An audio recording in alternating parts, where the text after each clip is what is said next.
was not. This woman came out just recently, and in May 2013, in Beijing labor camp, she was given a retail organs-only examination along with 500 other prisoners on a single day, most of them Falun Gong practitioners. So I'm afraid I do not have a happy ending at this point. In fact, I have one more piece of news to put in. Now, after my book came out, 2 weeks or 3 weeks, Ming Hui, which is a practitioner, Falun Gong practitioner website, which gives out information.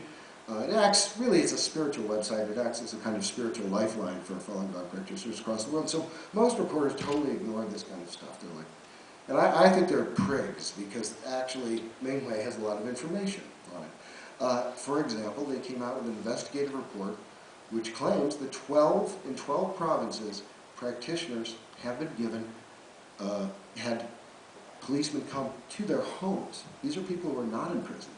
Come to their homes, knock on the, bang on the door, come in, take a swab from the inside of their cheek, and a blood test. Now the swab is the new method, that's DNA sampling, it's the new method of tissue matching. The blood test is there to stand as a control, okay, to make sure the whole thing's working. Now, this may be a scare tactic. A lot of Falun Gong practitioners are fully aware of what this means at this point. But as we know, and I never make comparisons to the Holocaust, ever, because I think there are huge differences between this and the Holocaust. But I do know that scare tactics become reality. When Jews were asked to go in, or just everybody was asked to go in Amsterdam and start filling out paperwork, and there was that question, do you have any Jewish grandparents? You can say, well, that was just a classification, it was just a scare tactic. It became a nightmare. Now, China's not at war, so we don't know how this is going to come out. But I just add one final thing. I don't give prescriptions in this book. I didn't write it for that. I wrote it to tell stories of people who've gone to the gates of hell and back. I think they're good stories. I also wrote it to make organ harvesting real. I really wrote it, ultimately I think below this question of is this happening, or the rest of it is really a question which is, why should I care? And I'm trying to answer that.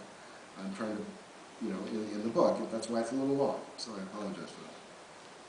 But the one thing I would say, and I don't tell people how to think about China either in this book. I mean, if you think China is a great investment, if you think a la Thomas Friedman of the New York Times that it is run by enlightened autocrats, you can continue to think that.